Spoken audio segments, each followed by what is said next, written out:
Vamos iniciar agora a entrevista coletiva com o técnico Roberto Fernandes. A gente vai iniciar com as perguntas que foram enviadas de forma remota. Vamos iniciar com o repórter Marcos, do Rio de Janeiro.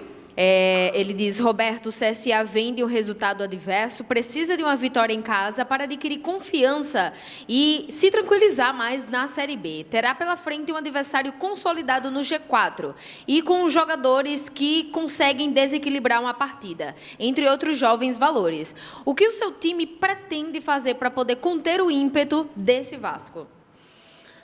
Boa tarde. Mediante essa pergunta, só se a gente tentar adiar o jogo, né? Claro que a gente sabe do potencial do Vasco, né? Sabe da qualidade técnica individual do Vasco, da organização tática do Vasco, mas eu acho que não tem nenhuma equipe invicta na competição, né? Então, claro que cada equipe tem a sua própria característica, mas eu acho, né, que nós tivemos uma lição que pode ser espelhada, que foi o que aconteceu diante do Sport, né?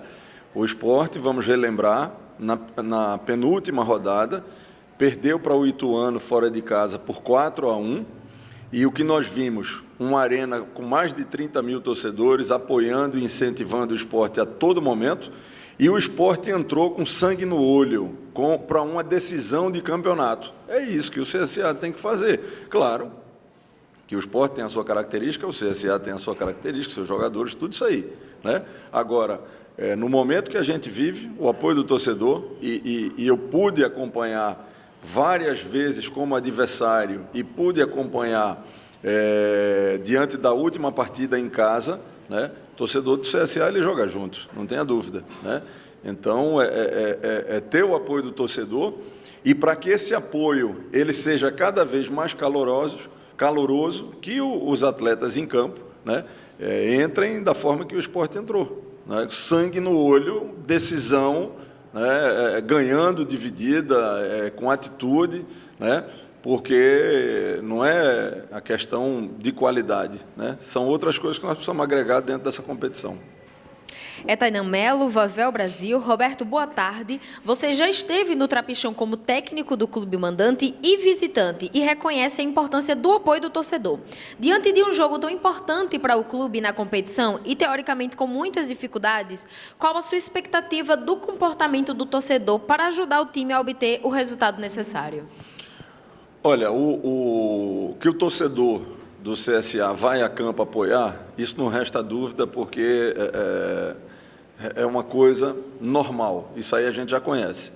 O tanto ou o quanto que vai ser o apoio do torcedor, ele é reflexo daquilo que ele vê em campo.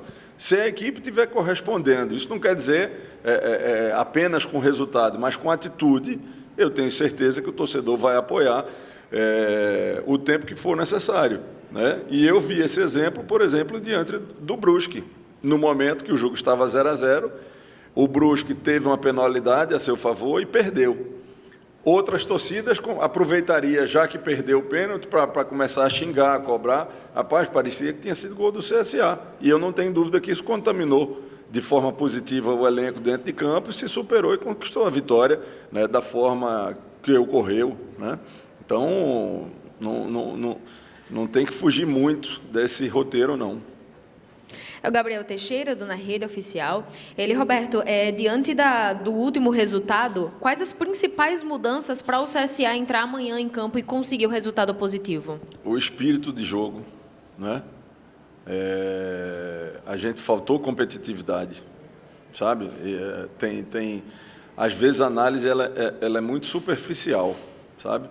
Nós fizemos diante do Sport a partida de menor distância percorrida em alta intensidade de toda a temporada. Se eu disser qual foi, veja só, veja se tem. Eu não vou nem falar de números específicos, eu vou dar um dado genérico e real. O Sport venceu a partida por 4-0 e fez, ao longo da partida, 4 vezes mais o número de faltas do que o CSA. Aí, filho, não tem esquema, não tem conversa. Faltou competitividade. Isso não pode faltar. Ele continua, o CSA tem mais uma chance nesse momento de sair do Z4, nessa rodada no caso. Isso dá mais uma confiança ao time, essa expectativa por um bom resultado? Sem dúvida. Né? A gente sente no dia a dia, dentro do centro de treinamento, né, o incômodo que cada um dos atletas está com essa situação. Né? Nós temos um elenco experiente, um elenco de jogadores que tem uma história já consolidada dentro do futebol, né?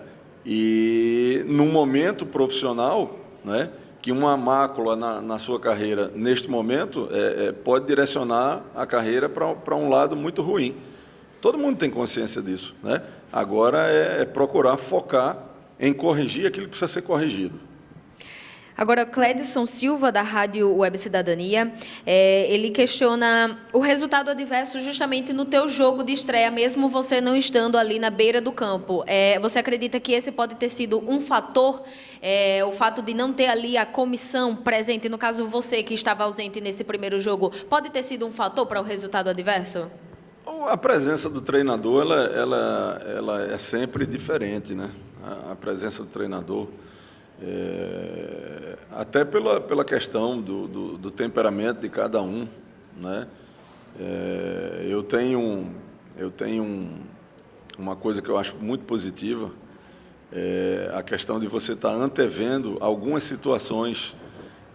Não precisa você sofrer um dano colateral, né, para poder intervir perante os atletas. Às vezes você está antevendo algumas coisas que pode te causar um dano e ali na beira do gramado você já busca corrigir, né? Então, eu acho que isso também foi uma das coisas. Mas eu acho que, no geral, cara, não foi um jogo feliz em absolutamente nada, né? A começar, eu estava numa distância do gramado que chega a dar angústia, né? Em todos os aspectos. Eu acho que nunca se tem jogo para esquecer, né? Porque tudo você na vida tira lições, e eu acho que nesse jogo é um jogo para se tirar bastante lições dentro daquilo que a gente tem como filosofia de trabalho, modelo, enfim. Roberto, boa tarde. Eu gostaria que você falasse sobre o Rickson e sobre o Guilherme, os dois que chegaram recentemente, aprovação sua dessas contratações, e como eles estão, se já podem pintar, inclusive, na relação para esse jogo contra o Vasco. Olha, ambos os atletas não estavam dentro de um monitoramento, né, que a gente estava analisando. Porém, né, a necessidade, principalmente na zaga, com a saída do Wellington e da forma que saiu, né, foi uma coisa que, por exemplo, me pegou absolutamente de surpresa. Eu contava com o Wellington para a sequência do campeonato, né? O Wellington estava convocado para o jogo, né? E por volta de 23 horas e 30, da véspera da viagem para ir para o jogo contra o Sport, eu fiquei sabendo que eu não contaria com o jogador. Então, abriu essa lacuna,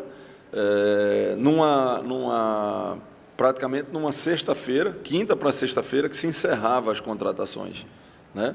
Então, eu diria que o Guilherme e que o Rickson foram oportunidades que surgiram do mercado, né? Eu tinha uma visão um pouco mais ampla, né? Mas foi o que o mercado, né, acabou encaixando para o momento. Então, a gente torce para que ambos possam serem bem-sucedidos aqui. O Rickson é um jogador que estava num time de Série A e que na temporada fez mais de 26 jogos. Então, vem com muito crédito, né? E o Guilherme vem de uma temporada de muita regularidade, da equipe que foi vice-campeã pernambucana, né? Que classificou em primeiro lugar como uma das defesas menos vazadas da Série D, né? De todas as equipes da Série D, o Retrô terminou em primeiro lugar na classificação geral. Então, é um atleta, né, que a gente espera que possa também ser bem-sucedido aqui e nos ajude a sair dessa situação. Professor Júlio César Oliveira, da Pajuçara FM, ainda pegando o gancho no quesito contratações, o CSA contratou outro time praticamente nesse meio do ano, né? São 11 jogadores.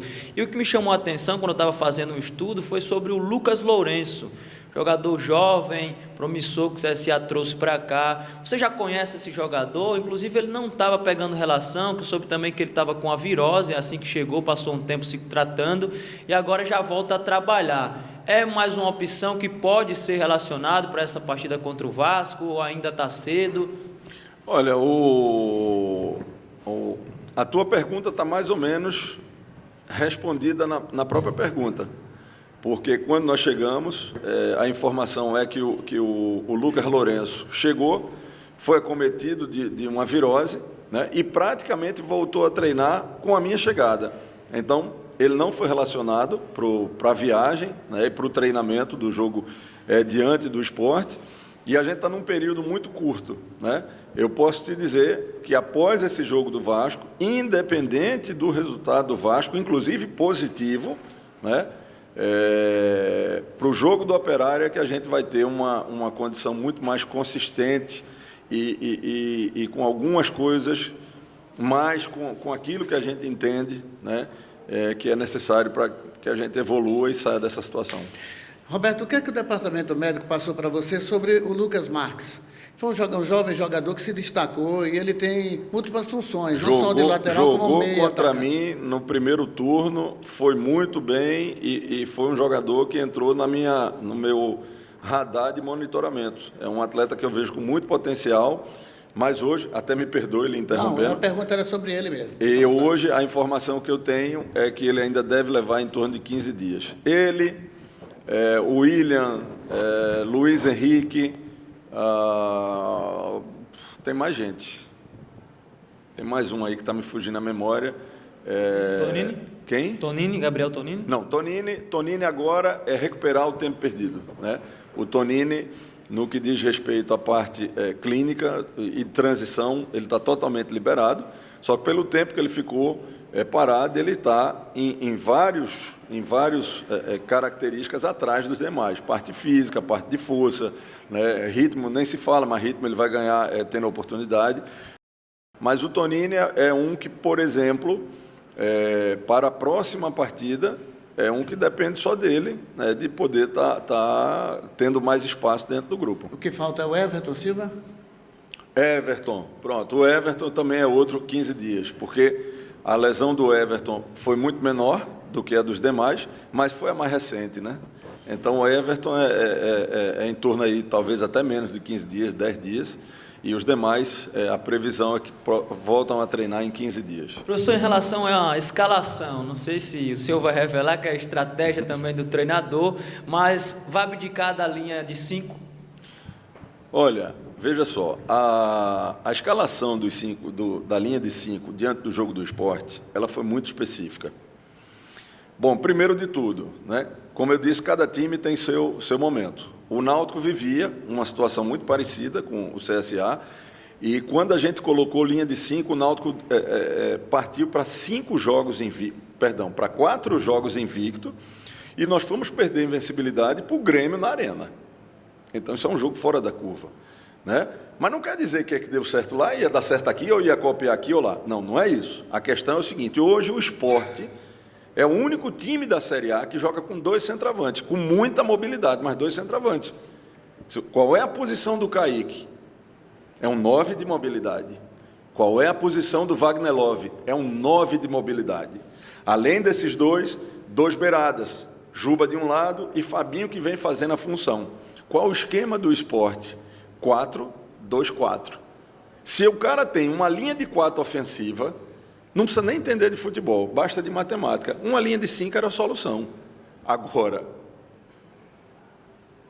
você fazer 2 faltas, eu não tenho o número exato de faltas, mas você perder um jogo por 4-0, e o seu adversário fazer 4 vezes a mais faltas no jogo do que você, antes de qualquer formação tática, faltou competitividade.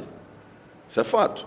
Outra coisa, se o Sport era um 4-2-4 e eu tinha um 5-3-2, eu tinha superioridade no meio também. A superioridade do Sport podia ser na primeira linha dele, ótimo, era mais distante do nosso gol. certo? Então, essa foi a ideia nossa, né? Um resultado como esse, né? Eu tive, por exemplo, né, em situação até mais difícil, aqui mesmo em Alagoas, no rival, né? Nós nunca levamos, sequer eu acho que a gente levou um 3-0. Eu não me recordo de levar um 3-0. Né? Um resultado como esse, eu acho que tem 8, sei lá, 6, 8 ou mais anos que eu não perco dele, um placar elástico desse. Então, a linha de 5, ela foi muito específica para isso aí. Né? E só lembrando, né, o líder disparado do campeonato joga com linha de 5. É um 3-4-3, mas o Cruzeiro marca num 5-4-1. Né? Então, não foi 3 zagueiros. O 3 zagueiros foi o mínimo. Né? Basta você relembrar uma coisa. Em nenhum dos 4 gols do Sport, o Sport tinha superioridade numérica no setor. Ele não tinha superioridade numérica no setor. Agora, o que ele teve, né? Qual é o grande diferencial? Né? Qual foi o grande diferencial? O cara me acerta um chute daquele de fora da área e, na sequência, você tem um jogador expulso. Né? Então, você jogar mais de 60 minutos, com um a menos, com um time que vinha de uma goleada e com a cobrança de acesso, 30 mil torcedores na arena, e você, além disso, não faz um jogo muito competitivo, soma disso aí, resultou no placar final da partida. Não foi porque jogou com 3 zagueiros, mas não foi mesmo. Roberto, como é que você avalia esse jogo contra o Vasco? A sua opinião sobre esse jogo? Como a bola chegar redondinha, como é que você vai querer o Elton, por exemplo? É um cara acostumado com gol, na passagem dele, 3 temporadas pelo Vasco, fez tantos gols, e a gente sente dele de uma vontade extrema de, né, desencantar aqui jogando pelo CSA. Gostaria que você falasse sobre esses aspectos. Nós precisamos montar uma equipe equilibrada em todos os aspectos. Uma equipe equilibrada em todos os aspectos. Uma equipe que, no momento da posse de bola, ela tenha uma distribuição que favoreça essa posse de bola, mas uma equipe que, no momento que precisar de transições, tanto ofensiva quanto defensiva, ela possa ter. Isso é fato. Né? E a gente ter um pouco mais, né, no último terço do campo, das definições da jogada. Né? E isso a gente vem trabalhando, né, reunimos com os atletas. O grupo, cara, ele, vamos dizer assim, ele absorveu o último resultado de uma forma muito positiva, certo? Esse grupo está querendo muito, certo? Os caras estão realmente trabalhando, focados para sair dessa situação, né? E eu acho que qualidade para isso tem. O que a gente precisa é dar uma ajustada em algumas situações de jogo que tem a ver com a característica da competição. Professor, para finalizar, pelo menos da minha parte aqui, o Arne também já finalizou, o senhor falou em competitividade, realmente a gente observou isso que faltou na partida passada, foi diferente da partida contra o Brusque aqui no estádio Rei Pelé, você mesmo já frisou. Como foi essa conversa já com ela? Como é que está o clima? Não, o clima eu já te falei, né? Os caras estão absolutamente focados, estão determinados, certo? Estão querendo. Eu tenho conversado com o grupo de uma forma geral, eu tenho tido conversas individuais, né? E por exemplo, né, o início da sua pergunta, por que é que o time teve tanta atitude diante do Brusque e não teve diante do Sport? Talvez a resposta esteja ainda dentro do próprio jogo. No jogo aqui, nós tínhamos o torcedor a nosso favor. Né? Lá, o Sport tinha o torcedor a favor dele. E o Sport vinha de uma derrota de 4-0. Né? Então, agora é a hora da gente mostrar, entendeu, de que aquele jogo, né, foi um ponto fora da curva. Que aquele jogo ali, né, tudo que cada um podia fazer, a começar de mim, né, não é a regra. Foi uma exceção. Tem que ser.